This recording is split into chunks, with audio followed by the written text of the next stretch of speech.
बच्चों, आज हम प्रोटिस्टा के बारे में ये पढ़ेंगे कि प्रोटिस्टा को पोषण के आधार पर कितने भागों में बांटा गया है। तो आप ये देखिए यहाँ पर प्रोटिस्टा मतलब आप पूरी तरीके से समझ जाइए कि हम अमीबा, पैरामीशियम और यूग्लिना की बात कर रहे हैं। और मैंने आपको इसके बारे में बताया, इसके कैरेक्टर कैसे होते, इसके लक्षण क्या है और इसको कितने, इसके चलन अंग के बारे में मैंने पिछले वीडियो में बताया आपको। अब आप देखिए कि जो प्रोटिस्टा होते हैं, इसे हम वर्गीकरण जगत का कूड़ादान कहते हैं। क्यों कहते हैं? क्योंकि इस कूड़ादान में विविध प्रकार के जीव यहाँ पर इकट्ठे एक साथ पाए जाते हैं। कोई एक कॉमन कैरेक्टर वाला नहीं पाया जाता। तो प्रोटिस्टा को पोषण के आधार पे 3 भागों में बांटा गया है। पहला है प्रकाश संश्लेषी प्रोटिस्टा, यानी इसके अंतर्गत ऐसे प्रोटिस्टा आएंगे जो प्रकाश संश्लेषण करके अपना जीवन यापन करते हैं। दूसरा है उपभोक्ता और अपघटक प्रोटिस्टा, तो इसके अंतर्गत ऐसे प्रोटिस्टा आएंगे जो कि अपना भोजन स्वयं नहीं बना सकते, ये दूसरों पर डिपेंड रहते हैं, तो उपभोक्ता और इसके अंदर अपघटक भी आते हैं। तीसरा है प्रोटोजोअन प्रोटिस्टा, तो प्रोटोजोअन प्रोटिस्टा का मुख्य काम बस यही है कि रोग फैलाना। तो दिमाग में अच्छे तरह से फिट कर लो क्या कि प्रोटिस्टा 3 प्रकार के होते हैं, प्रकाश संश्लेषी प्रोटिस्टा, उपभोक्ता और अपघटक प्रोटिस्टा और प्रोटोजोअन प्रोटिस्टा। अब हम डिटेल इनके बारे में पढ़ेंगे।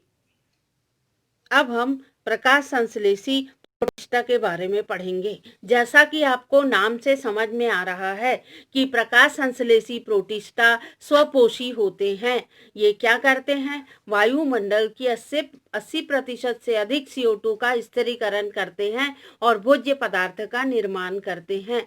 और इन्हें पुनः 3 भागों में बांटा गया है, डायनोफ्लैजिलेट्स या डायनोफाइटा, इसमें शैवाल आते हैं, डायटम्स और यूग्लिनाइड। तो सबसे पहला प्रभाग है अग्नि शैवाल या डायनोफाइटा। यहाँ से ऑब्जेक्टिव आता है अग्नि शैवाल किसको कहते हैं, तो आपको पता होना चाहिए कि डायनोफाइटा को अग्नि शैवाल के नाम से जाना जाता है, जो प्रकाश संश्लेषी प्रोटिस्टा के अंतर्गत आता है। अब ये जो प्रकाश संश्लेषी प्रोटिस्टा होते हैं उसके क्या क्या कैरेक्टरिस्टिक है, क्या क्या संरचना है, तो एक कोशिकी होते हैं, प्रकाश संश्लेषी होते हैं, इनमें पर्णहरिम पाया जाता है, ज्यादातर इसमें से समुद्री जल में पाए जाते हैं, कुछ जातियां मीठे जल में भी पाई जाती है और इसकी 1000 किस्में या जातियां पाई जाती है। और ये पादप प्लवक का मुख्य भाग होते हैं। बार बार पादप प्लवक शब्द आएगा और आपको इस चीज को समझना है।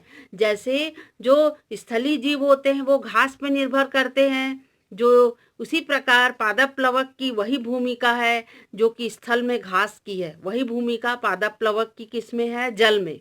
तो जल में पादप प्लवक घास के समान होते हैं जो दूसरे जीवों के भोजन का माध्यम बनते हैं। तो इस प्रकार पादप प्लवक जो होते हैं वो अग्नि शैवाल या डायनोफाइटा के ही जीव होते हैं।